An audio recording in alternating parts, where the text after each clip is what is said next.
Hi guys! Mary Tamyo here. So, ayun nga. Ito na ang araw na pinakahihintay natin. Well, hindi pa naman actually graduation day, but I'm very excited kasi mamayang 2 grad pick na namin. And, oh no. Ayun, ngayon pala ako hahanap ng masasuot ko. Which, sa school, ni-require kami na magsuot ng chubra and siguro magpapants na lang ako. Ayoko ng skirt, okay?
Magandang dilag, puso ko yung nabihag.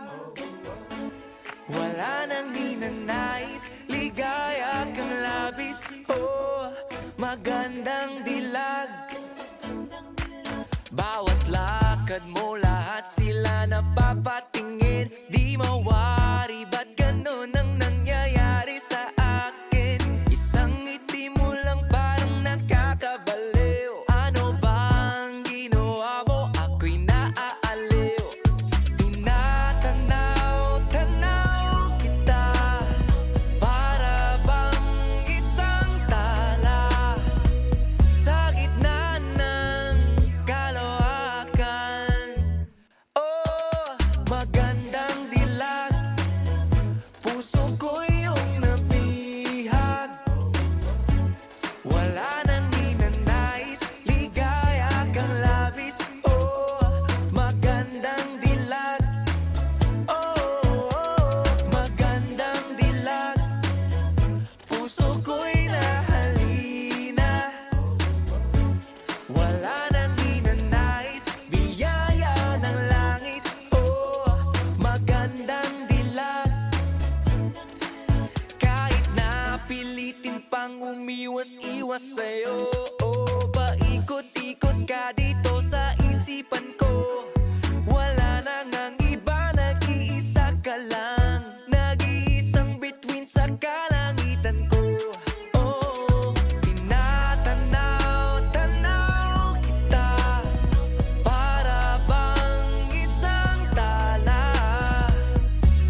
nice.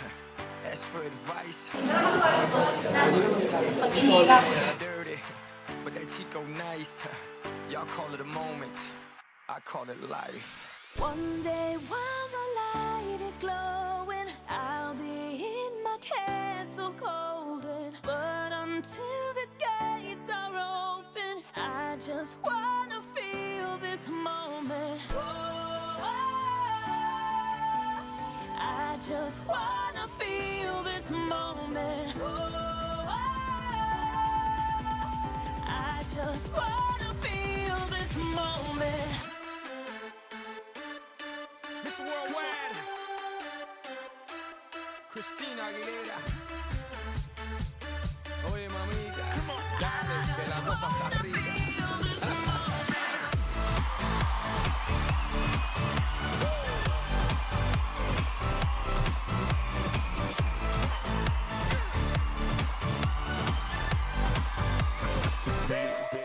Yun, kakauwi lang natin. Actually, kumain muna ako bago ako makapag-video para naman hindi lutang ang atin nyo. Sobra kasing napagod for today's video. Ayan, grad pick na kasi natin. And grabe, masasabi ko, sobrang bilis ng araw. Like, naiisip ko pa lang nung unang pasok ko lang sa college na baka mamaya hindi ko makaya, baka ganito, ganyan. And I survived. Like, parang siguro masasabi ko, hindi mo malalaman kung mahirap ang isang bagay kung hindi mo susubukan. Actually, nagtatabi ako ng mga videos ng first year ko hanggang ngayon. Hindi ko lang ina-upload kasi, syempre, it is my personal, thing na lang din. And, souvenir ko siya. And, yung ganito, like, yung pag-upload sa mga YouTube ng mga happenings sa akin is, lang din to. Kasi, once in a lifetime lang naman mangyayari to, diba? Masasabi ko lang, dahil, nalalapit ang graduation, na magsumuko, na kailangan talaga, magpatuloy lang sa buhay kahit anong pang hirap na nararanasan mo ngayon. Ayun lang guys, grabe, pagod na yung ko. Kahalata nyo lang yung eyebag ko. Kahalata nyo yung eyebag ko. Kailangan ko na talagang linisin yung mukha ko. So guys, good night po. And thank you.